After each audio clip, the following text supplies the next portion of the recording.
Hey guys, my name is IBM and I'm still taking you through IGCSE physics tutorials.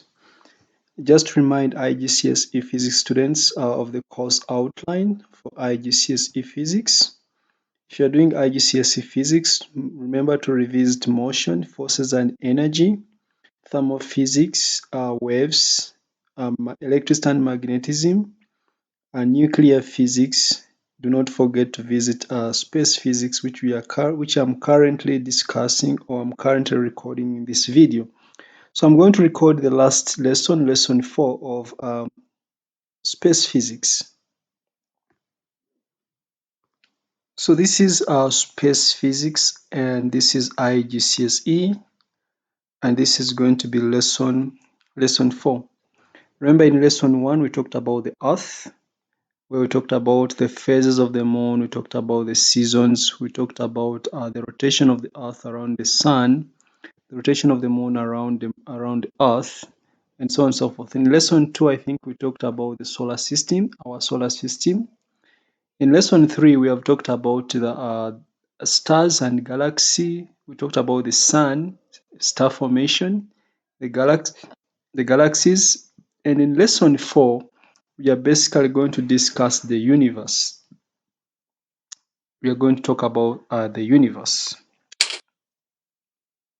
So, on addition to those, for those who are doing on the core, you just concentrate on the core part. Of course, for those of you who are doing extended, you must do the core and extended. So, for the core, according to the syllabus, these are the learning objectives that I found from the syllabus. Know that the Milky Way is one of many billions of galaxies making up the universe, and that the diameter of the Milky Way is approximately 100,000 light years. We have already seen this in the previous part. Describe the redshift as an increase in the observed wavelength of electromagnetic radiation emitted from receding stars. We shall describe the redshift. Note that the light emitted from distant galaxies appears to be redshifted in comparison with that emitted on the Earth. You should know that the redshift in the light from distant galaxies is evidence that the universe is expanding and supports the Big Bang. So redshift is evidence that the universe is expanding and therefore it supports the Big Bang.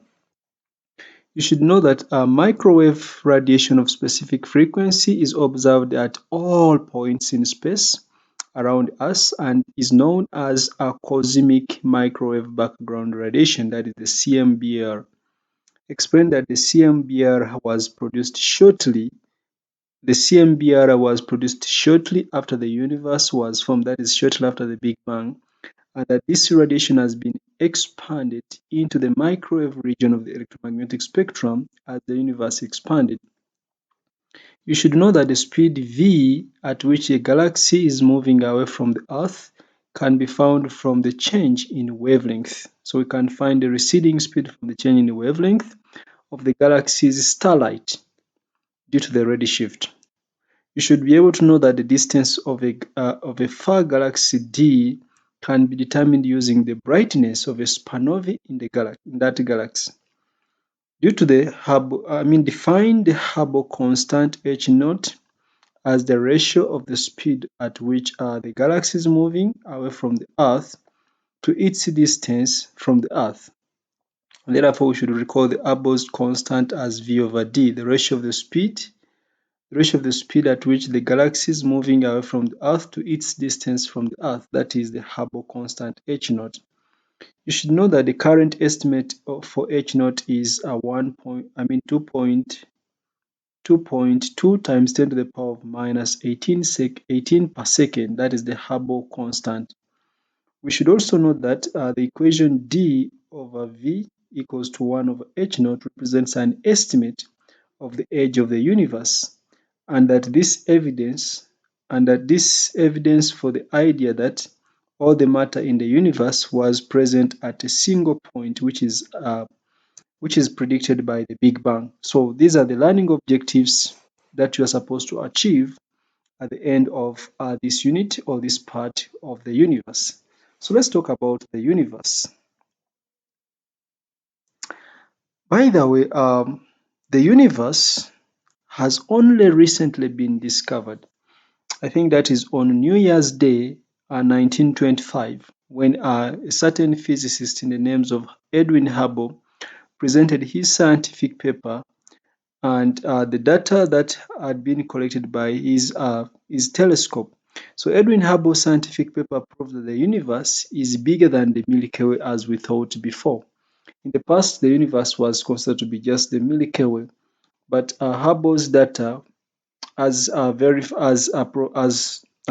presented in the paper around 1925 New Year's Day, proved that the universe is actually bigger than we thought. It's bigger than the Milky Way. And along with our 53 other galaxies, we also have dwarf galaxies. We are part of the local group of galaxies, which is part of the Virgo supercluster. A cluster, by the way, is a collection of galaxies. So we are just our Milky Way is just part of the Virgo supercluster. That means there are also other clusters. There are also other galaxies.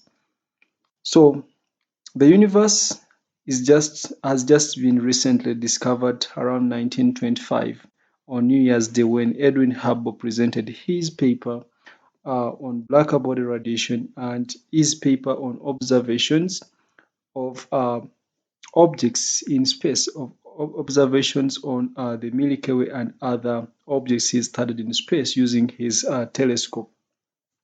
Before we go into the details of the universe, let's talk about what we call spectroscopy, because we are going to be able to understand the expansion of the universe by looking at the redshift of light from the star, by looking at the starlight of distant galaxies being redshifted.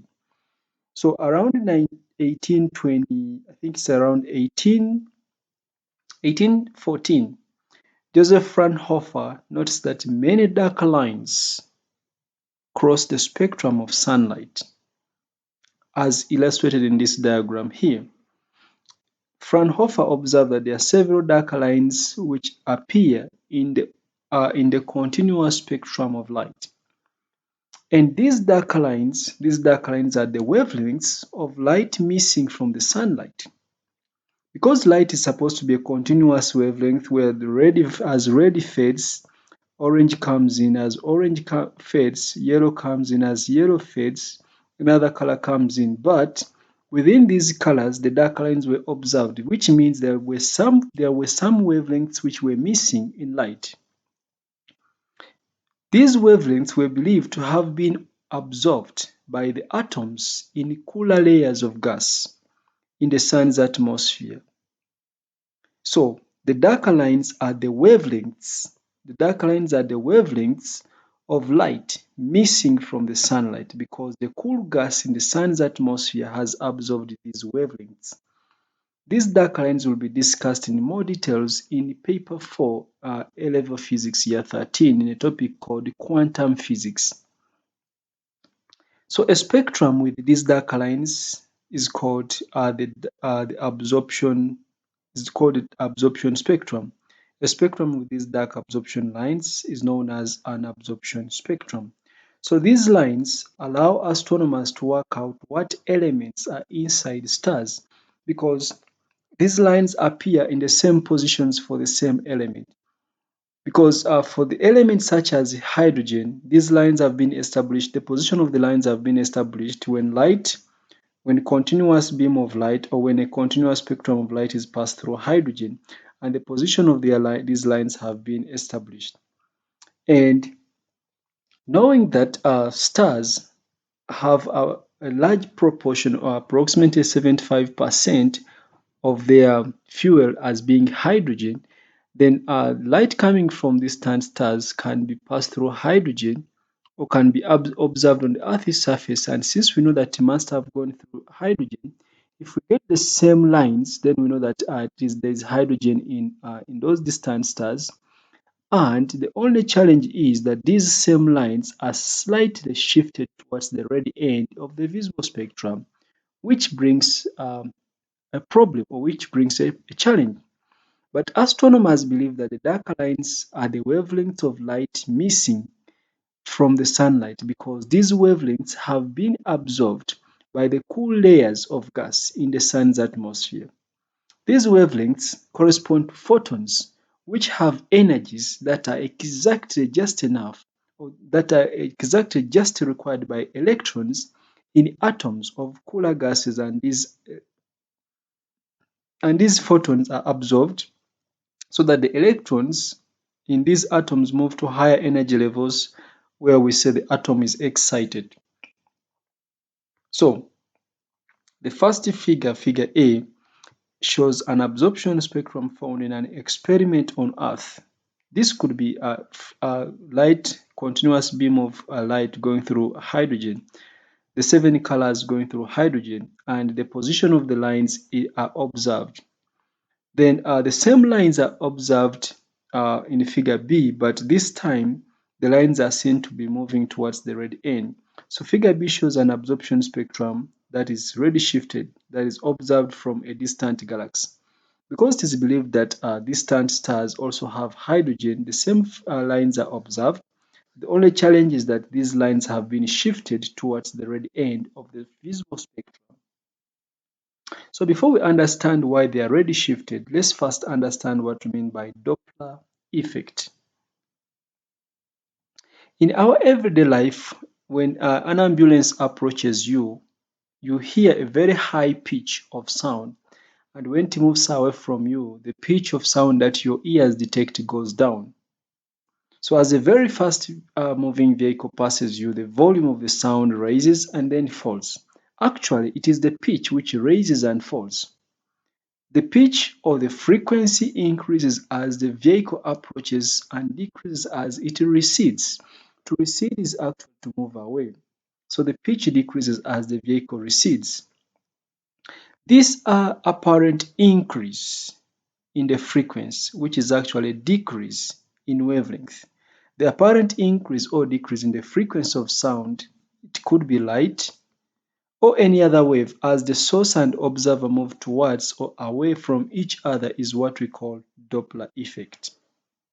So that apparent change in the frequency, because there is a relative motion between the source and observer, is what we call a Doppler effect. We will explore Doppler effect in more details in AS physics, that is in year 12, AS physics, advanced subsidiary physics. So waves emitted by a source traveling towards an observer get compressed. So because the source is moving towards the observer, the waves become compressed. From V equals to lambda times F, the frequency of the wave is F and the wavelength of the wave is lambda and the speed of the wave is V. Now the distance between the waves has become smaller, and because the wavelength is inversely proportional to the frequency, because the waves are going to be compressed in a smaller area, the observed frequency by the observer becomes higher if the source is approaching the observer for a constant speed of the source, of a constant speed of the wave. So Doppler effect is the apparent change in the frequency. That is, the frequency can raise or decrease because there is a relative motion between the source and the observer. To observe Doppler effect, you can click this YouTube. You can follow this YouTube site. You can follow this YouTube. You can just click this YouTube link. For those who are in my class who have this in soft copy, you can click this link and watch the video demonstrating what we mean by Doppler effect before we extend it to what we call the redshift. So, if we take the term Doppler effect away from sound and we take it to light, the Doppler effect is a property of all waves, not only sound. If a source of light moves towards an observer, of course, just like with the sound, the frequency increases. But because the frequency is inversely proportional to the wavelength, so the wavelength decreases. When the source is approaching the observer, the wavelength is expected to decrease. And the wavelength of light shifts towards what we call the blue end of the visible spectrum, because from red, something like this, from red, orange, yellow, green, blue, indigo, violet, red corresponds to the longest wavelength, violet corresponds to the shortest wavelength. So blue, because red and blue are the most significant colors in the visible spectrum, then we say that it is shifting towards blue. That's why we call it a blue shift. So we call this one a blue shift. And if the source moves away from an observer, the wavelength increases because the frequency decreases. Just like when an ambulance is moving away from you, you hear a low pitch because the frequency is decreasing. A decrease in frequency means an increase in wavelength. Therefore, we call this one a red shift. So Doppler effect, when I talk about redshift, we are actually talking about Doppler effect, but this time we shall be referring to wavelength instead of frequency. So to fully illustrate the term or the concept of Doppler shift or redshift and blue shift, so if the source is stationary and the observer is stationary, so that the object is not moving relative to the observer, the distance between the wave crests is the same, so the wavelength is constant, the frequency is constant, the speed of the wave is constant. But if we consider a situation where the source is moving towards one observer and is moving away from another observer, the distance between the crests becomes smaller, so we say the wavelength decreases. And if the wavelength decreases, the frequency is actually increasing. The frequency detected by the observer, which is an apparent frequency, increases. And for the observer this side, the distance between the crests or the wave fronts is going to be increased. So the wavelength this side has increased because the source is moving away from the observer. So when the source moves away from the observed frequency is lower and the observed wavelength is higher. When the source moves towards an observer, the observed wavelength is lower and the observed frequency is higher. So this one we call it a blue shift, a red shift, tending towards the longest wavelength in the visible spectrum, and this one we would call it a blue shift, tending towards blue because blues correspond to the lower wavelength, so we call that one a blue shift, not a violet shift, because I said blue and red are the most significant figures in the visible spectrum. So I want to note that frequency is inversely proportional to wavelength if the speed is constant, and the lines represent wavefronts, and the distance between adjacent wavefronts is what we call the wavelength. The distance between these lines is what we call the wavelength. Red light. Red light has the longest wavelength and the lowest frequency in the visible spectrum. I think we have already known that under waves. So let's observe the redshift now. Having known that the wave, when the source is moving away from the observer, light of a longer wavelength, the wavelength of light is going to be shifted to the red end of the visible spectrum. It is not actually the wavelength of light which is being shifted, but actually the spectral lines the spectral lines which are observed in light are tending towards the red end simply because the wavelength is actually already shifted. Light is traveling a longer and longer distance, it is overstretched out. So that means the red light, which has longer wavelength, can only travel can be the one which travels a longer distance. So the absorption spectrum for hydrogen and other elements has been found in experiments on Earth as shown in the figure as shown in A. However, when astronomers looked for the same spectra, of course, when I talk about spectra, I'm referring to the darker lines which are observed in light. When astronomers looked for the same spectra in light from distant galaxies, having known that stars have hydrogen, so astronomers tried to observe light coming from such galaxies, from the stars in such galaxies, and they discovered that absorption lines were shifted towards the red end of the visible spectrum as seen in B. So the lines are slightly shifted to the red end of the visible spectrum. This does not mean that light from distant galaxies is becoming red, not at all. The light is not becoming red or more red. However, it means light shifts towards longer wavelengths. light shifts towards longer wavelengths because the wave is stretched out and the wavelength is increased. It does not mean that light from distant galaxies turns red. However, light shifts towards longer wavelength because the wave is stretched out and the wavelength is increased. Because red corresponds to the longest wavelength and the wavelength is increased, red corresponds to the longest wavelength in the visible spectrum, we normally say that the wavelength of light has been redshifted. So, when we talk about redshift, we are referring to an increase in wavelength of light from distant galaxies, and this occurs because galaxies are moving away from the Earth. So it is actually an apparent increase in wavelength of light from distant galaxies, which occurs because the galaxies are moving away from the Earth, or from Earth, is what we call a redshift.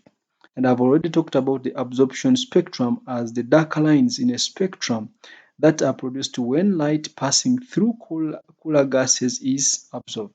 Some wavelengths of light, if there was no absorption, these dark lines would not be there in light. It would just be a continuous spectrum ranging from red to violet.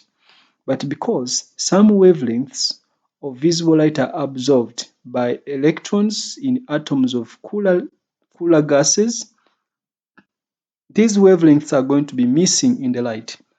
And the missing wavelengths are going to be replaced by the darker lines which are seen in the visible spectrum. And these darker lines are the ones we are calling the absorption spectrum. A few things we need to note from what I've just mentioned here. So when astronomers compare light from glowing hydrogen in distant galaxies with light from glowing hydrogen on Earth, they are comparing a light coming from distant galaxies. Of course, the galaxies, the light is coming from stars, which stars are made up of mostly hydrogen. Then they compare light with the light glowing from glowing hydrogen on Earth. They observe that the darker lines, which we call the spectral lines, are redshifted. They are turning towards the red end of the visible spectrum, which means that the wavelength is actually increasing. So this means that the wavelength has increased as the light traveled from a galaxy to the Earth. The wavelength has increased as the light traveled from the galaxy to the Earth. In other words, the light emitted from distant galaxies appears redshifted in comparison with the light emitted on the Earth. Because light from distant galaxies is passing through hydrogen, but we are seeing that the dark lines are more tending towards the red end in comparison to light which is produced on the Earth and passed through hydrogen. So we say the light emitted from distant galaxies appears redshifted in comparison to the light emitted on the Earth. So what is the implication of this? Why is the light? What is the conclusion from the light being redshifted? Why is it redshifted?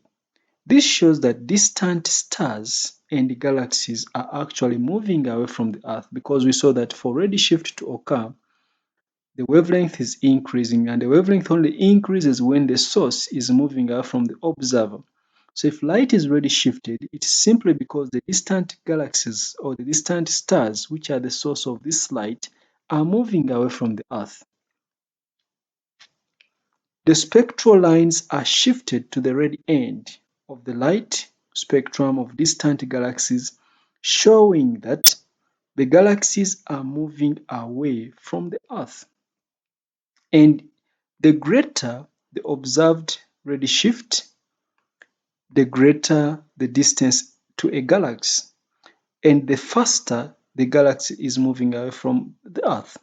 So astronomers believe the more redshifted light from a distant galaxy is, the farther away this galaxy is from the Earth, and the faster it must be moving away from the Earth. So what is the implication of this? If light is traveling a longer and longer distance every day, in other words, if light is redshifted, then the galaxies are moving away from the Earth, are moving away from Earth. If the galaxies are moving away from us, why are they moving away? Perhaps the space between the galaxies and the Earth is increasing. And if the space is increasing, can we predict and say it must have started increasing at the same from the same point in the distant past? And this leads us to what we call the Big Bang theory. So, if galaxies are moving away from Earth, let's predict that maybe they started moving away from the same point.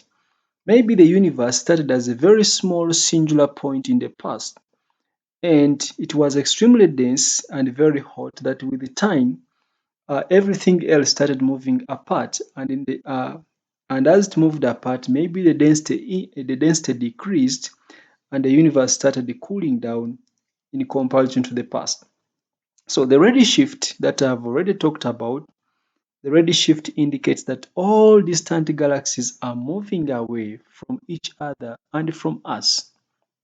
We are not at the center of the universe. And then, if galaxies are moving away from us, then the universe must be expanding. Because where else are they going if the space between different parts of the universe is not increasing? So if the galaxies are moving away from us, then we can agree that the universe is expanding. That's why the galaxies are moving away from us. The expansion is provided, evidence for the expansion is provided by the redshift, which shows that light is traveling a longer and longer distance every time, which means that the universe must be expanding. And we said the farther a galaxy is away from us, the more redshifted its light is, which means the faster it is moving. So the redshift is going to determine how fast the galaxy is moving, because the farther away it is, the more redshifted its light is, and the faster it is moving. So the expansion suggests that the galaxies must have been closer together in the past. If the galaxies are moving away from the Earth, from us, and the universe is expanding, then when did they start to expand?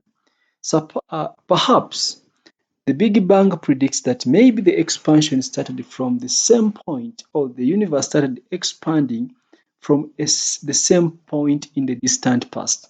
And this led to what we call the Big Bang theory. So this led to the theory that the universe had a beginning, and this beginning is called the Big Bang theory. So the Big Bang theory is simply the idea that the universe, when I talk about the universe, I'm referring to space and time.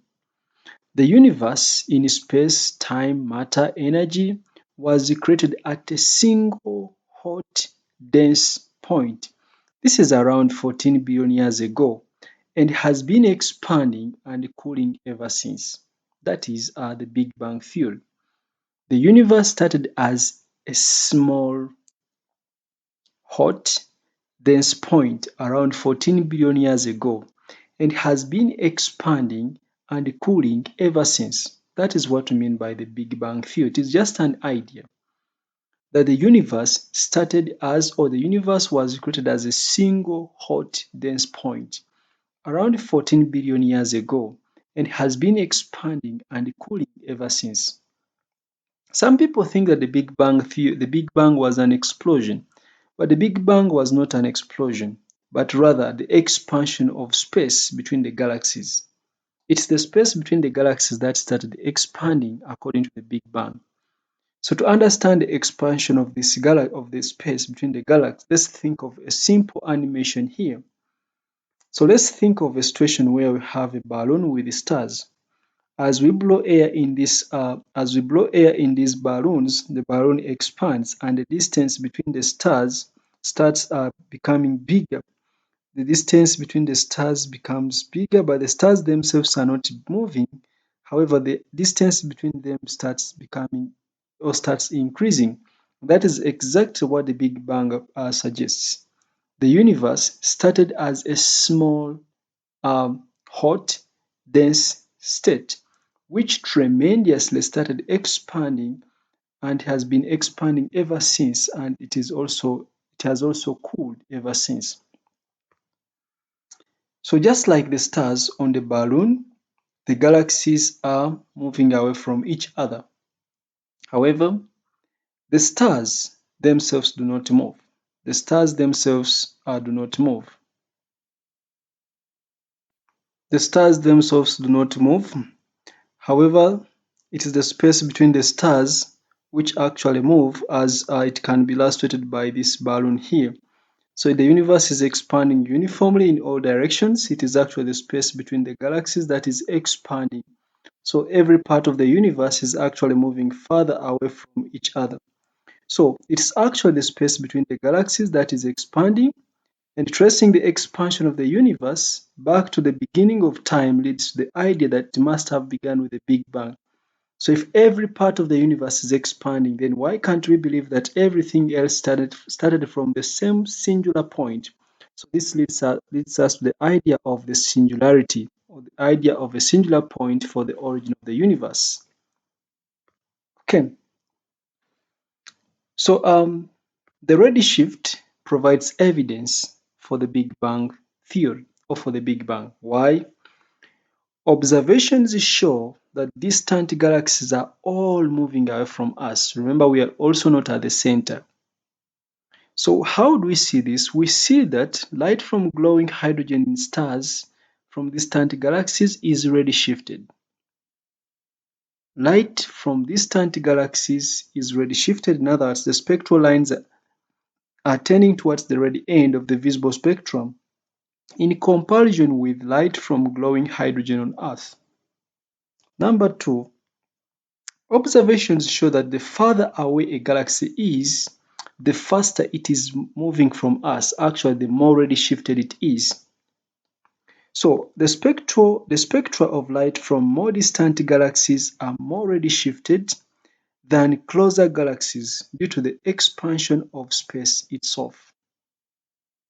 So we can believe that if the universe is expanding, as evidence is provided by the redshift, then why can't we believe that everything else must have started from the same point?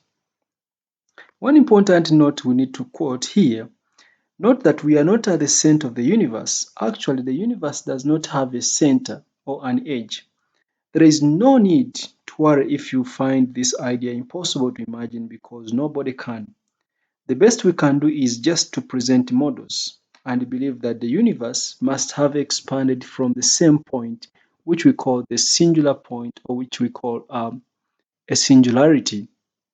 So the redshift is evidence for the Big Bang, because observations show distant galaxies are all moving away from us. We see that light from glowing hydrogen in stars from distant galaxies is redshifted in comparison with the light from glowing hydrogen on Earth.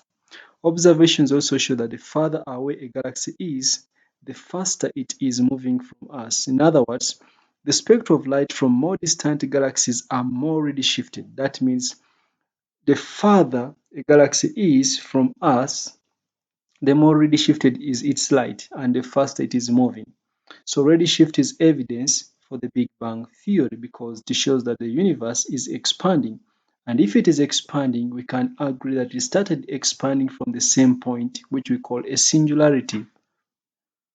Number two, apart from the redshift, we also have a discovery which is called the CMBR, that is the cosmic microwave background radiation. Once the universe was about 379,000 years old, that is about the size of the Milky Way only, the temperature dropped to 3000 Kelvin and the neutron atoms were formed. Light was no longer scattered and the universe became transparent. This continued expansion of the universe has caused the wavelength of this light to redshift over time. In around 1964, the US scientists Arno Penzias and Robert Wilson built a radio telescope but struggled to eliminate noise, where noise means unwanted signal. Their telescope gave results that it did not matter where in the sky they pointed their telescope. The noise, or which we called it the unwanted signal, was constant. and so they assumed it was a problem with their equipment. However, it turned out later on that they had accidentally discovered what we call microwave radiation. So they always pointed their telescope in different directions and they realized they could still detect the unwanted signal. So they thought there was a problem with the telescope. Unfortunately, later on it was found out that actually they were always discovering microwaves in different parts of the universe in all directions. So they were looking at light that had left the surface of last scattering when the universe was only 379,000 years old. That is almost 14 billion years ago, and had been redshifted so that its wavelength was now more than 1,000 times longer. This microwave radiation, called the cosmic microwave background radiation, has a temperature of about 2.726 Kelvin. So, of course, our temperature, according to Wayne's displacement law, which we shall discover in year 13, our temperature or the wavelength at which maximum intensity occurs is inversely proportional to the absolute temperature. So the microwaves, the wavelength of microwaves corresponds to a temperature of about 2.726 Kelvin. These were discovered in all directions of the universe, from different parts of the universe, and it had to suggest something to astronomers. So let's talk about the cosmic microwave background radiation in more details. So the cosmic microwave background radiation is a form of electromagnetic radiation that was emitted shortly. It is believed to have been emitted shortly after the universe, that is, shortly after the Big Bang. That is, shortly after the Big Bang.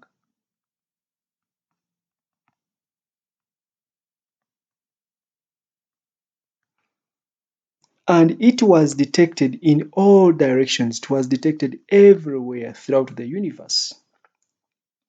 So when you look at the CMBR, the cosmic microwave background map, this is the closest image that exists to the map of the universe. And it shows that the universe has a uniform temperature of around 2.72 Kelvin in all directions, because the wavelength of microwaves corresponds to a temperature of 2.726 Kelvin, and microwaves are detected in almost all parts of the universe. So it means the temperature of the universe is uniform, or the temperature of the universe is approximately 2.726 Kelvin in all directions, with only very tiny variations which are indicated here. So when you look at the CMBR map shown here, it shows areas of higher and lower temperatures in the universe.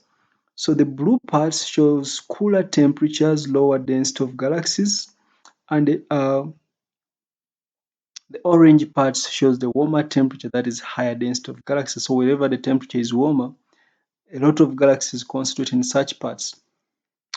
So the CMBR map shows areas of higher and lower temperature in the universe, and regions of higher temperatures have a higher concentration of galaxies, suns, and planets. Regions with a higher temperature have a higher concentration of galaxies, suns, and the planets, because the galaxies and the planets are still very close to each other.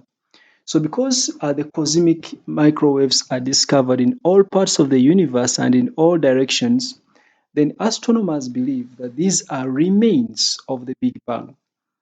And these are distributed almost uniformly in all directions. And therefore, they must have been remains of the Big Bang because, one, they are detected everywhere throughout the universe, and they are believed to have been formed shortly after the Big Bang, or after the beginning of the universe. So what evidence do we get from these cosmic microwave background radiation for the Big Bang? So the cosmic microwave background radiation provide evidence for the Big Bang, just like the redshift. Number one, theory predicts that the universe was extremely hot and dense. about 3000 Kelvin when it was just 379,000 years old. Therefore, therefore, the cosmic microwave background radiation would have initially existed as shorter wavelength gamma radiations rather than microwaves. If the universe was extremely hot and dense, then the cosmic microwave background radiation would have not actually been microwaves, but instead it would have existed as gamma radiations which had a shorter wavelength. Because a shorter wavelength, since wavelength is inversely proportional to temperature, a shorter wavelength would have mean a higher temperature that we expected in the past, which was about 3000 Kelvin. So the shorter wavelength in the past indicates that the universe must have been very hot in the beginning. And I said wavelength is inversely proportional to absolute temperature. This is an A-level concept which we will discuss in astrophysics and cosmology. Then number two, the cosmic microwave background radiation is consistent with radiation that has been stretched over time. It has been stretched over time. In fact, the Big Bang would have released a lot of energy in the form of extremely high energy gamma radiation. But as the universe expanded, the wavelength of the radiation increased. Over time, it has been redshifted so much that is now in the microwave region of the spectrum. Remember the electromagnetic spectrum ranging from radio waves, microwaves, infrared, visible light, ultraviolet, X-rays, and gamma rays. So when the universe was extremely hot, the radiations emitted, or the radiations were in the gamma range, or they were in the wavelength of gamma radiations. That's when the universe was very hot. But as the universe expanded, the radiations were already shifted and they were turning towards this side where we have longer wavelength. That's why they are now currently in the microwave region of the microwave region of the electromagnetic spectrum. So over time, the radiation has been already shifted so much that it is now in the microwave region of the spectrum, or of the electromagnetic spectrum. And number three, the CBM can be interpreted as the radiation left over from the Big Bang. So it is believed as the remains of the Big Bang. So the cosmic microwave background radiation is extremely uniform, which indicates that the universe was initially much smaller than it is now. Extremely uniform, which indicates that the universe must have been much smaller than it is right now. Because if it wasn't much smaller than it is right now, why is it extremely uniform in all different parts of the universe if it didn't start from the same point? So just to demonstrate the redshift of the cosmic microwave background radiation, we can just demonstrate this.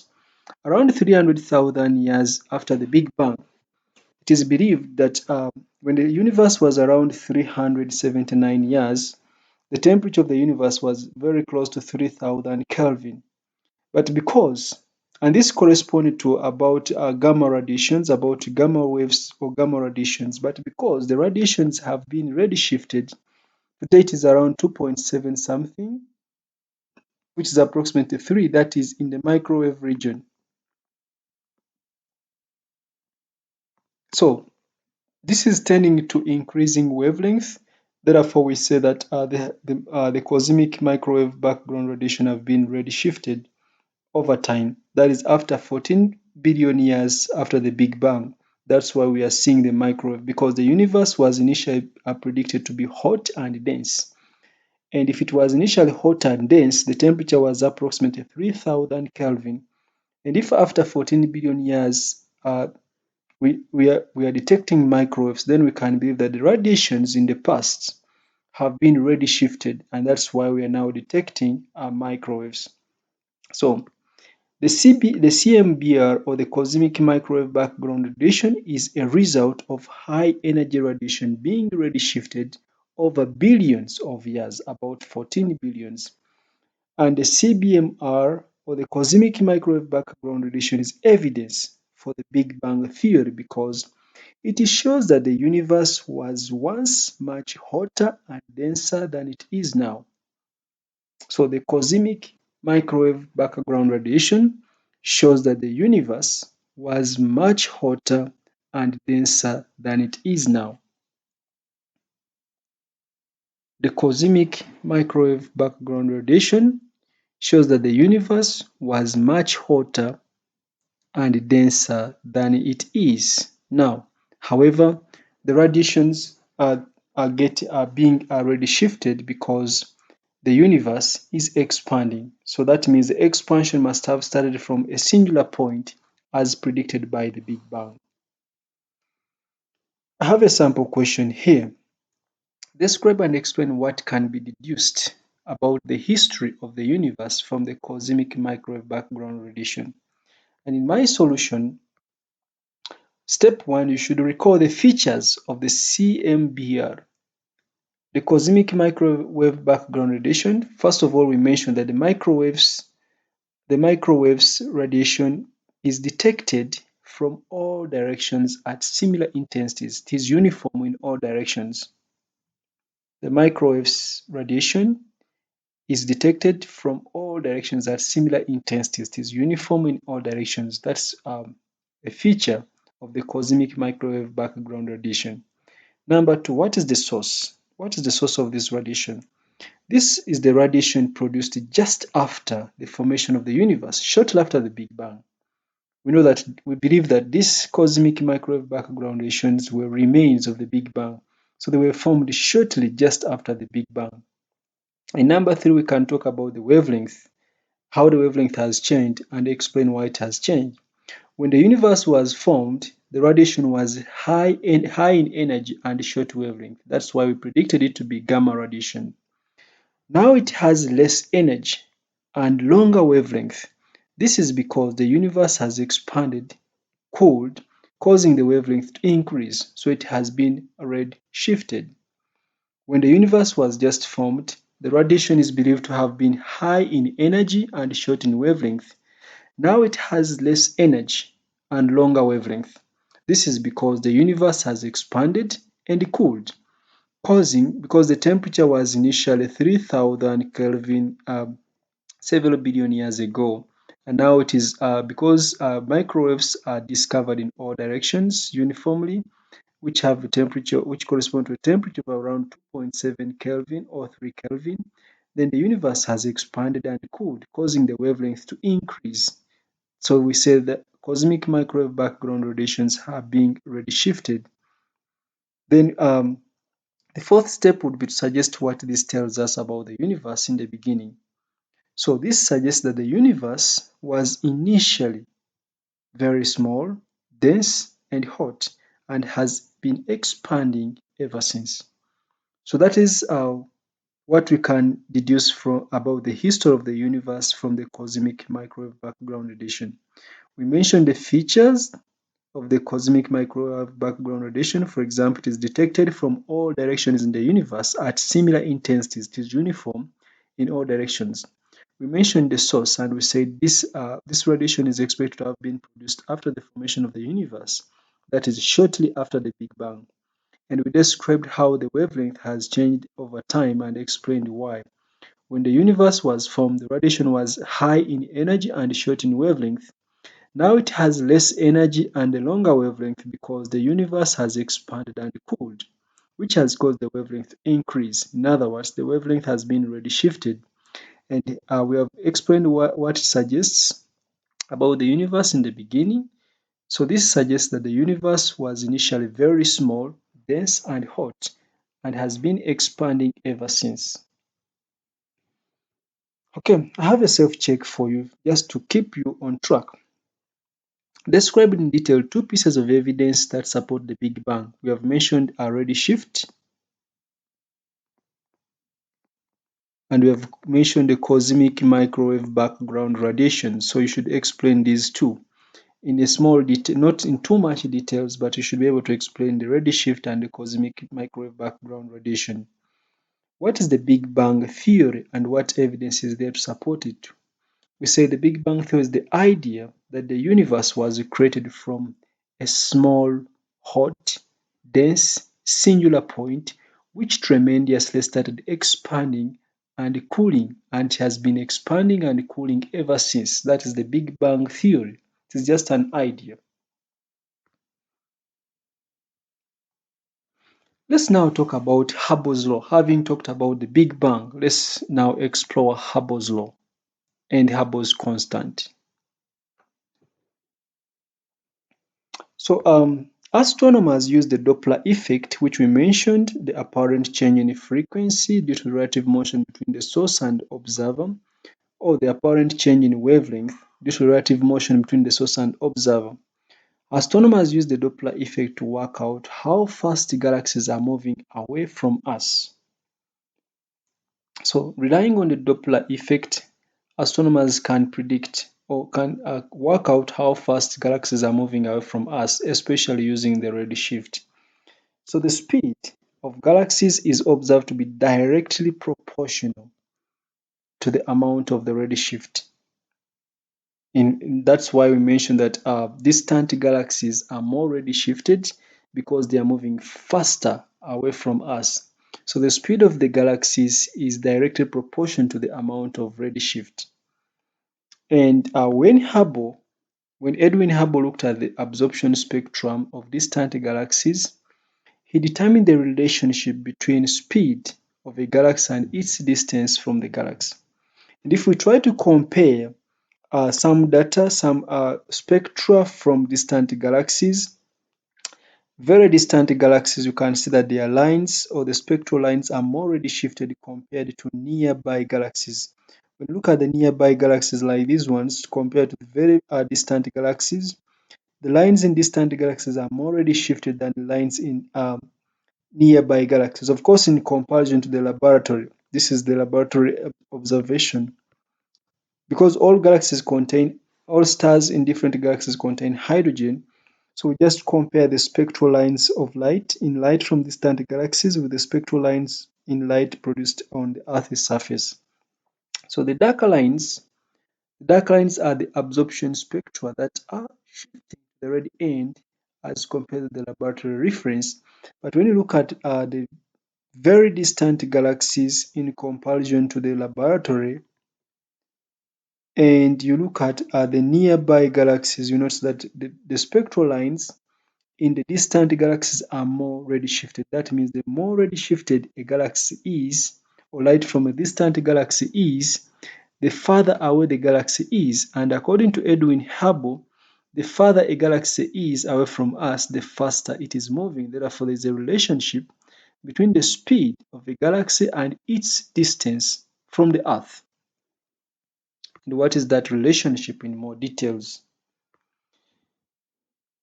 So, Hubble discovered that all galaxies show redshift, but the galaxies that are farther away show a greater increase in redshift.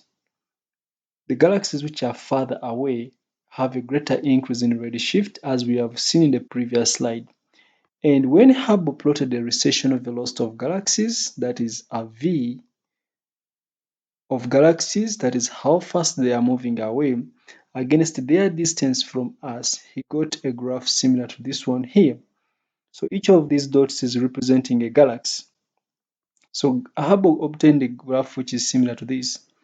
The graph shows the relationship between the speed or velocity, or we call it the redshift, and the galaxy and galaxy distance. And each dot here was to represent a galaxy. A straight line of best fit through the data shows that the velocity v is directly proportional to the distance of the galaxy from us. So this line here, Hubble's line of best fit, is what we call Hubble's law. That is, the velocity is directly proportional to the distance. So Hubble obtained data for several galaxies, and when the data was plotted, the data was scattered, of course, but drawing the line of best fit showed that the speed of the galaxies from us was directly proportional to their distance from us. That is the recessional velocity. Of course, recession means moving away. The receding velocity, to recede is to move away. That is according to Hubble. The velocity of these galaxies was directly proportional to their distance from us. And I'm saying the straight line of best fit, we call it Hubble's law because the straight line means V is directly proportional to D according to Hubble's data. So from Hubble's data that we have just established, we saw that V is directly proportional to D. So we come up with what we call Hubble's law. We shall mention this law in more details in A-level physics, but we have seen that the recessional speed of galaxies moving away from the Earth, is directly proportional to their distance from the Earth, and that statement is called Hubble's law. In symbols, I would simply say V is directly proportional to D, and if I remove the proportionality sign, V is equal to H naught times D, where V is called the galaxy's recessional speed. Remember, recessional speed means the speed with which a galaxy is moving away. D is called the distance between the galaxy and the Earth because observations are taken with respect to the Earth or from the Earth.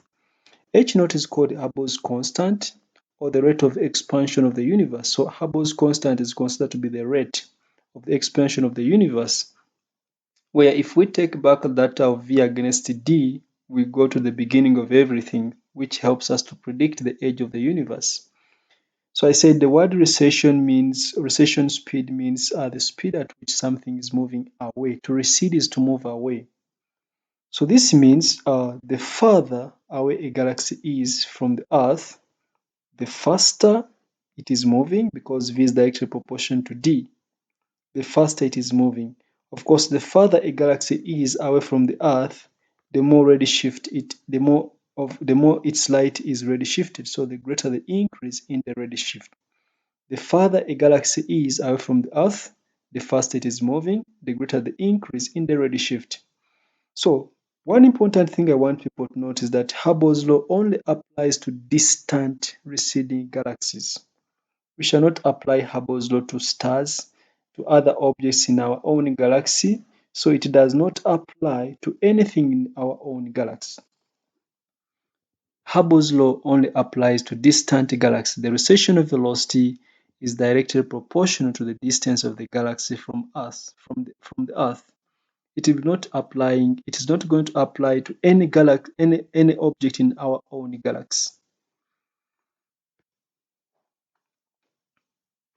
So Hubble's law tells us that the greater the distance to a galaxy, the greater the redshift or the speed it moves away from Earth. So using the redshift, we can predict the speed. That's why the graph of velocity against distance is the same as redshift against distance.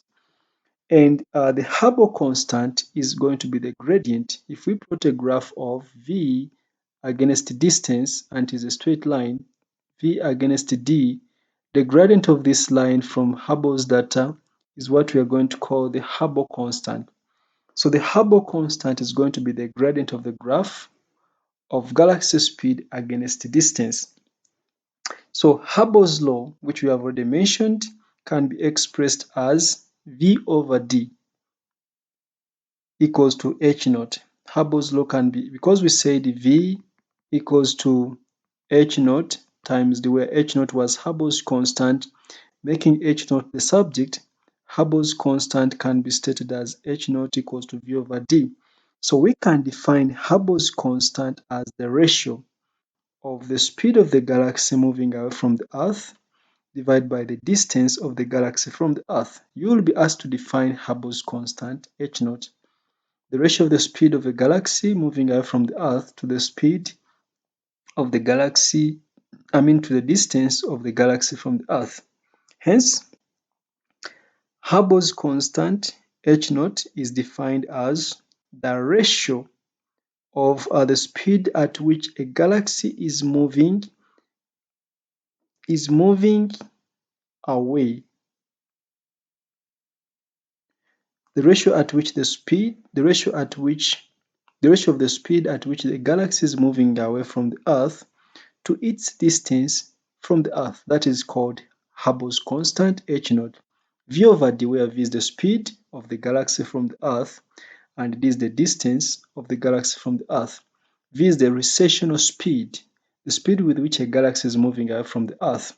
that is Hubble's constant h naught.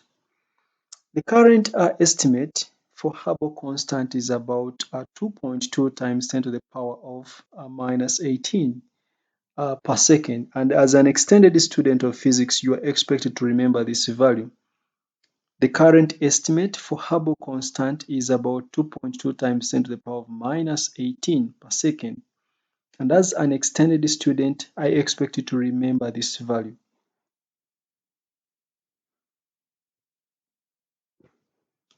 Okay, so how do we measure the recessional speed? How do we measure the recessional speed and distance? So the Hubble constant h naught can be determined from two measurements that we have already established.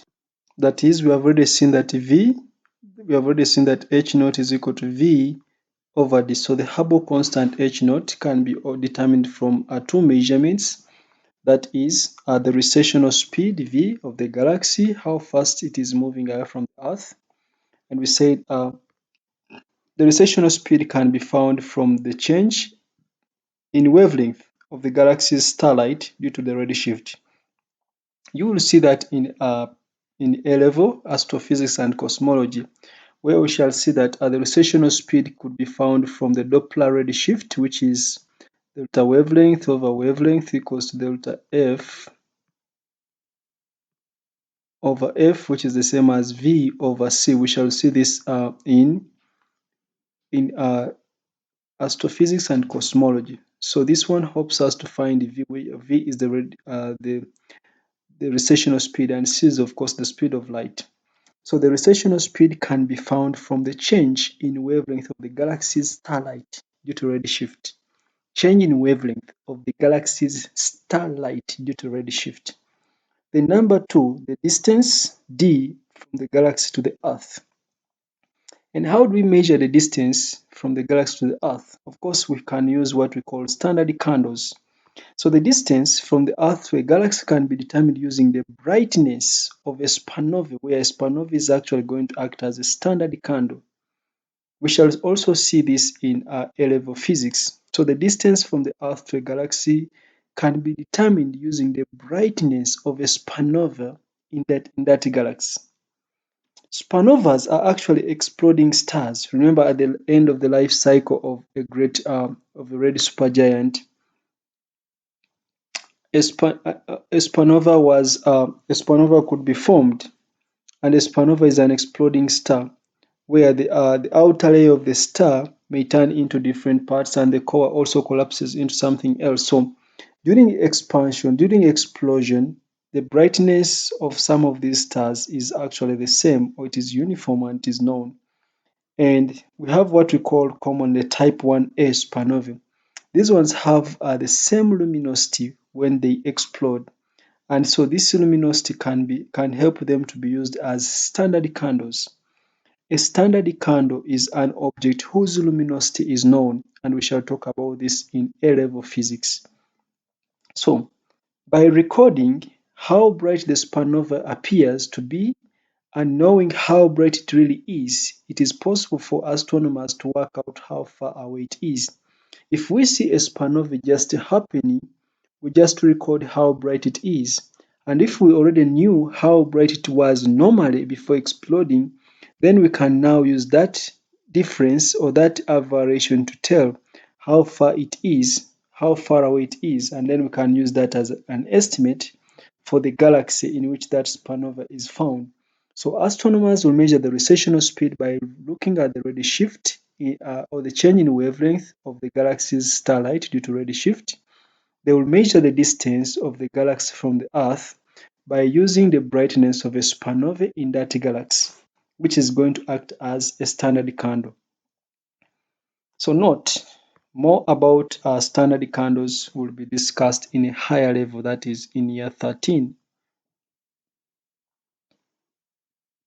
So from the Hubble's constant, therefore, we can now tend towards the edge of the universe.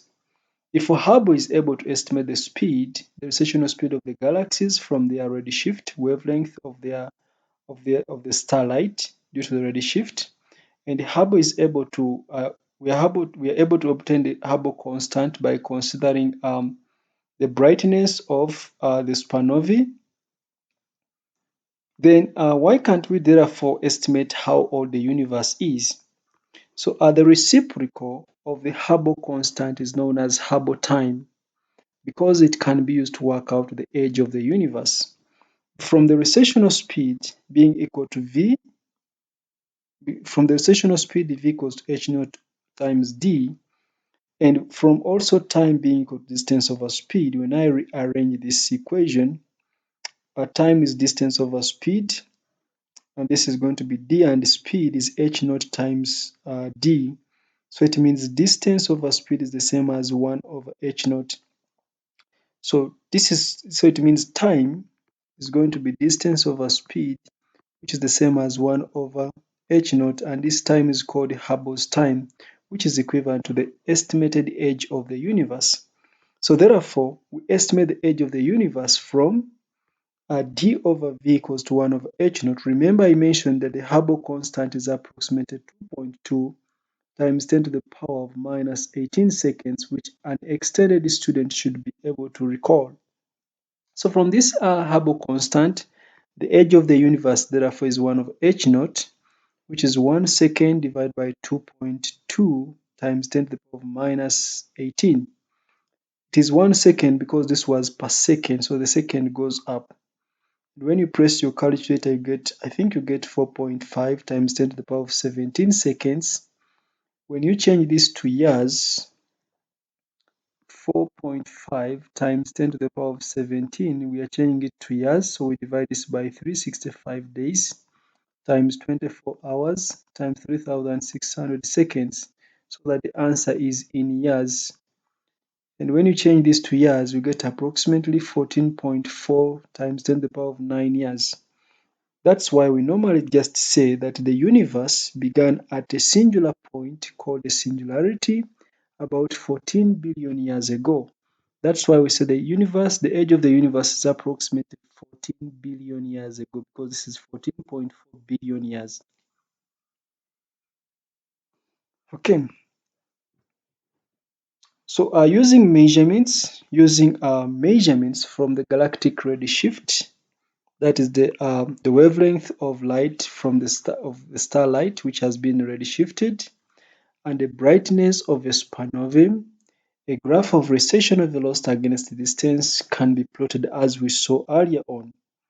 So from the redshift, we could find the recessional velocity, and from the brightness of a supernovae, especially the type 1a supernovae, we could obtain the distance, and when the data is plotted, we could get a graph as Hubble had already established.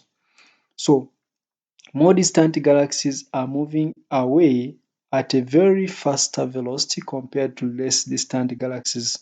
So these galaxies which are closer to these points have a very lower velocity compared to galaxies which are far away from the other part. So more distant galaxies are moving away faster.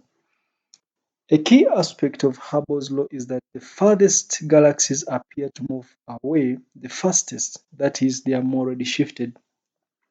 And we notice that the reciprocal of the gradient of this line is Hubble's constant.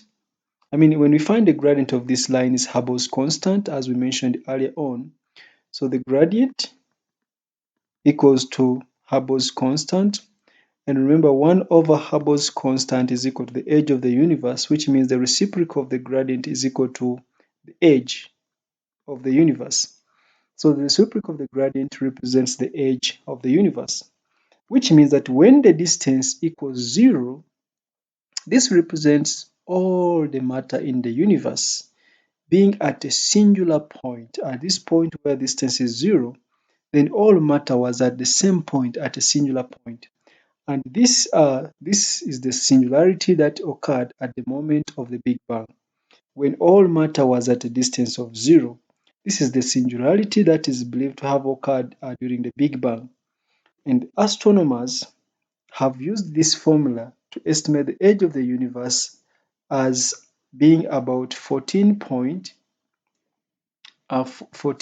billion years. So Using the reciprocal of the gradient 1 over h naught, which is equal to 1 over the gradient, astronomers have been able to predict that the universe must have started or must have been created 14 billion years ago. A few things we need to note from this graph, or from what we have just discussed in general. So note that Hubble's law shows that the universe has begun expanding since the beginning of time. This is further evidence for the Big Bang. And if we look at time in reverse, we would see that galaxies were closer together in the past. This suggests that the universe must have originated from a single point and has been expanding outwards ever since. So if Hubble's law shows that the universe has been expanding ever since, then why can't we move backwards? This must have been evidence for the Big Bang. So if we were to reverse time, then we would see where everything else started from. This makes sense to say that if the universe started expanding right since its creation, then it must have started expanding from the same point, which we call a singularity, or which we call we call it a singularity, where everything else began, or that is the beginning of everything, and that is evidence for the Big Bang.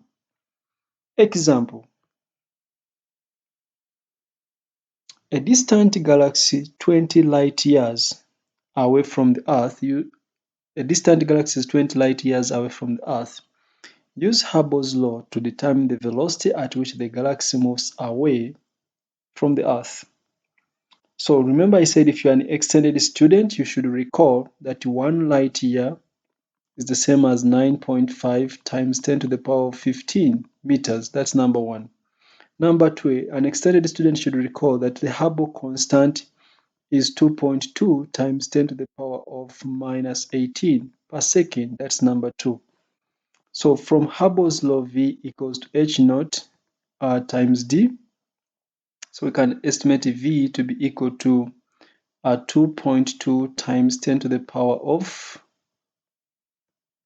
minus 18, that is Hubble's constant, times d, which it is given as 20 light years, so that is 20 times 9.5 times 10 to the power of 15. Then I can press my calculator.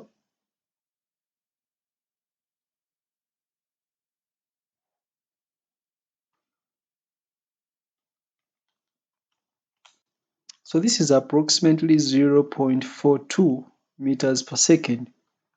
So in our solution, a student doing extended must recall that 1 light year is equal to 9.5 times 10 to the power of 15 meters. Hubble's constant is 2.2 times 10 to the power of minus 18 seconds. And from Hubble's law, V equals to h naught times d, or you can say h naught equals to V divided by d. And when we make V the subject and substitute, we get 0.418 meters per second, which is approximately 0.42 meters per second. Here's another self-check. A galaxy is found to be moving away with a speed of 2.1 times 10 to the power of 7 meters per second. The galaxy is at a distance of 9.5 times 10 to the power of 24 meters from the Earth. Assume that the universe has been expanding at a constant rate. What is the age of the universe? So the age of the universe, time is distance divided by speed. So time is distance, which is 9.5 times 10 to the power of 24, divided by the speed, which is 2.1 times 10 to the power of 7. So I'll just press my calculator. 9.5 exponent 24 divided by 2.1 exponent 7. So this is giving me 4.5 times 10 to the power of 17. seconds. And when I divide this to change it to years, I will divide by 365 times 24 hours times 3,600. This gives me about 14.3 billion years. About 14.14 billion, about 14 billion years. The recessional speed v against distance d from some galaxies is shown. Deduce the Hubble's constant from the graph and explain your answer. So this is a graph of v against distance. So Hubble's constant h naught is equal to the gradient. So I'll just take, I'm just going to look for a very convenient pair of points, maybe this point here.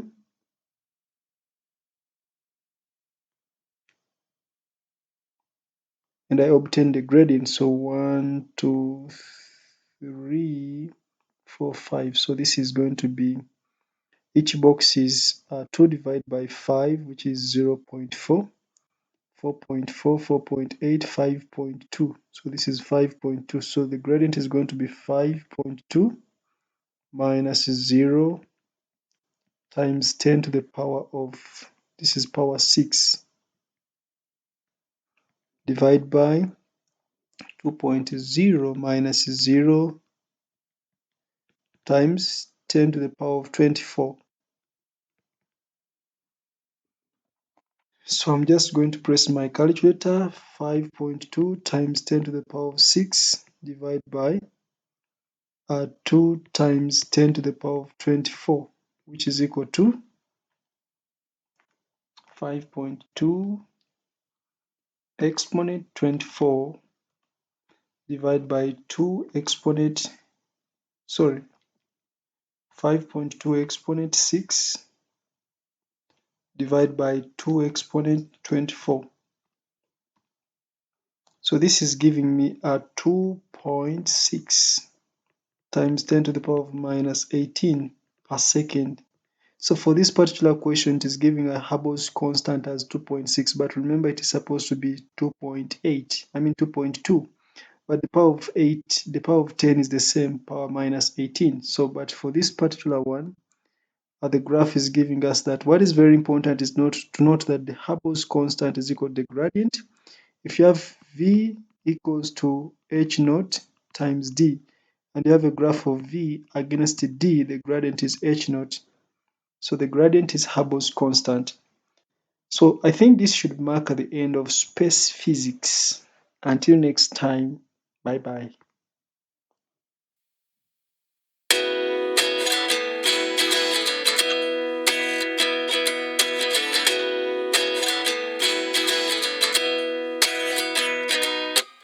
At 29 and I find myself wondering what did happen to the last 10. I ran away with my life, fast forward, never turn back again. It's kind of funny that the more we pass time, the more we need to set the rewind. And 19 was the year I had to leave you, but now I'm seeing all the signs. Is this really happening? I can't believe it's true. I'm just as surprised as you. Is this really happening? I can't be too sure, but one day I'll be yours again.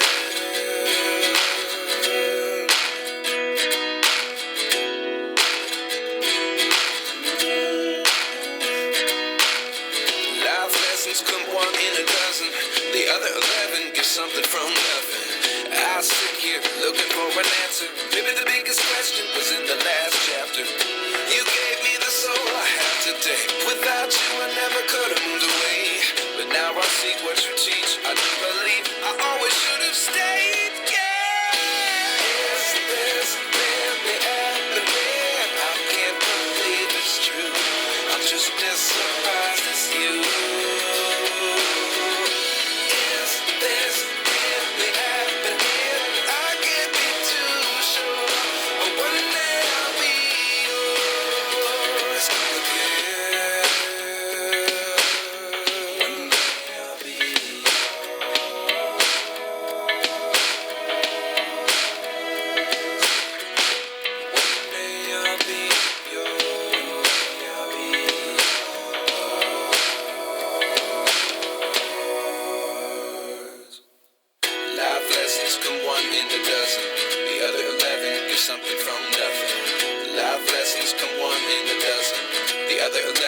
something from nothing. Life lessons come one in a dozen. The other 11 is something from nothing. Life changes, just open the door. One thing's certain, I'll always be yours. Is this really happening? I can't believe it's true. I'm just as surprised as you. Is this really happening? I can't be too sure, but one day I'll be yours. Is this really happening? I can't believe it's true. I'm just as surprised as you. Is this really happening? I can't be too sure, but one day I'll be yours.